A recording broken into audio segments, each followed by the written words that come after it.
There are people that claim there is not one verse in the Bible that supports the idea of an angelic rebellion. These same people further claim that any mention of fallen angels in the Bible is only associated with angels that supposedly married human women in Genesis chapter 6. Our ministry has already proven that the sons of God in Genesis 6 are not angels, and we have links to those videos in the description section. So, in this video, we are going to primarily focus on proving that the Bible clearly and without a doubt teaches that an angelic rebellion did occur sometime between creation and the fall of Adam and Eve. We will begin by looking at Job 38:7, which says, "When the stars were made, all my angels praised me with a loud voice." In Genesis 1:31 it says, "And God saw all the things that he had made, and, behold, they were very good." With these two passages we see that God called his entire creation in heaven and earth as being good. This includes all the angels that praised him during the creation. Since God declared everything he created, including the angels, as good, then that clearly proves to us that sin has not yet entered into Satan, and that an angelic rebellion has not occurred yet. It's not until Genesis chapter 3 that we see the first mention of Satan posing as a serpent to tempt Eve to fall. Therefore, the angelic rebellion occurred sometime between the creation and the fall of man. Isaiah 14 and Ezekiel 28 both go into detail about the fall and rebellion of Satan, and the book of Revelation proves that Satan was the serpent in the garden. However, we are looking for more, because we want a biblical passage that mentions not only the fall of Satan, but also the fall of the angels that joined Satan in rebellion. Some claim there is no such passage in the Bible. Yet, all anyone has to do is look to Revelation chapter 12 to find the angelic rebellion and fall, or the casting down of the angels, portrayed as stars in the book of Revelation. The passage states, "And there appeared another wonder in heaven, and behold a great red dragon, having 7 heads and 10 horns, and 7 crowns upon his heads. And his tail drew the third part of the stars of heaven." Although this passage is a prophecy and has symbolic representation, such as Satan representing the dragon, and the stars representing the angels that fell with Satan, the passage cannot be discounted. This is an inspired account of not only what occurred in the past, but it also covers what is happening in the present and what will happen in the future. Let me explain for you what I mean. In Revelation 12, we have 5 main characters that are presented in the prophecy. They include the woman, her child, Michael the archangel, the dragon, and the angels which were cast out of heaven along with the dragon.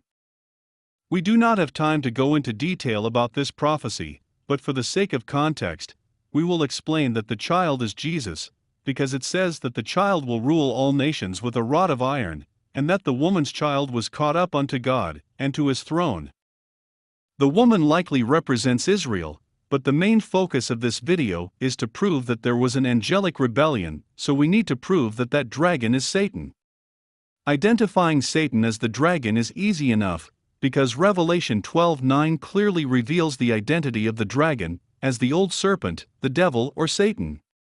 Revelation 12:9 also confirms that the stars were Satan's rebel angels. Here is the important point about that casting down of Satan and his angels. Revelation 12 shows us that Satan and his angels were cast down before Christ was born in the flesh. Revelation 12:4 says, "The dragon stood before the woman which was ready to give birth, to devour her child as soon as it was born." Therefore, this is proof that the fall occurred before Christ came to earth. In Luke 10:18, Jesus said that he saw Satan fall like lightning from heaven. Isaiah 14:12 says, "How art thou fallen from heaven, O Lucifer, son of the morning? How art thou cut down to the ground, which didst weaken the nations?"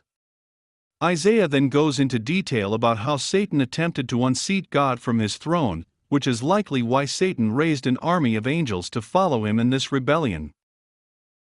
In Matthew 25:41, Jesus said there is an everlasting fire that has been prepared for the devil and his angels. So, the 1/3 fallen angels are associated with the rebellion of Satan, which occurred after creation and before the fall of Adam and Eve. Jude tells us that some of these angels are locked up in chains in darkness because they left their assigned domain, which is what Satan also did according to Isaiah 14:13 and 14, where it tells us that Satan planned to set his throne above the stars of heaven, go up above the clouds, and to be like the Most High. So here we see that Satan and the other angels all left their domain. In Ephesians we see that we are currently in a battle against rulers, principalities, power, dominions, and spiritual forces in the heavens, which are Satan's fallen angels. However, according to Revelation 12:7-12, there will be a second battle in the future, where Satan and these spiritual forces will once again be cast down even further to the earth by Michael the archangel. In Revelation chapter 9 we see other fallen angels that are currently bound, but will be released during the time of tribulation. Of course, there are other accounts in the Bible of other fallen angels freely roaming the earth, possessing people, and causing havoc for humanity. So, we can see that there was not a uniform punishment for the angels that rebelled with Satan. Some are locked up until the day of judgment, some are bound, and will be released during the tribulation, and others are free to rule on the earth or possess humans. The bottom line is that the Bible does teach in the Old and New Testaments that there was an angelic rebellion. This rebellion occurred between creation and the fall of man.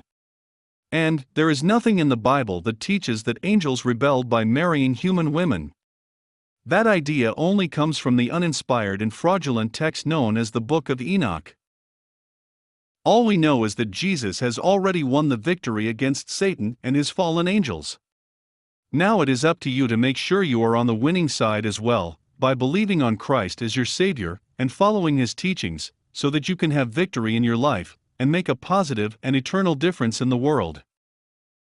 If you would like to learn more about this angelic rebellion and related topics, then check out the description section for resources that we put together for you. Until the next video, Maranatha.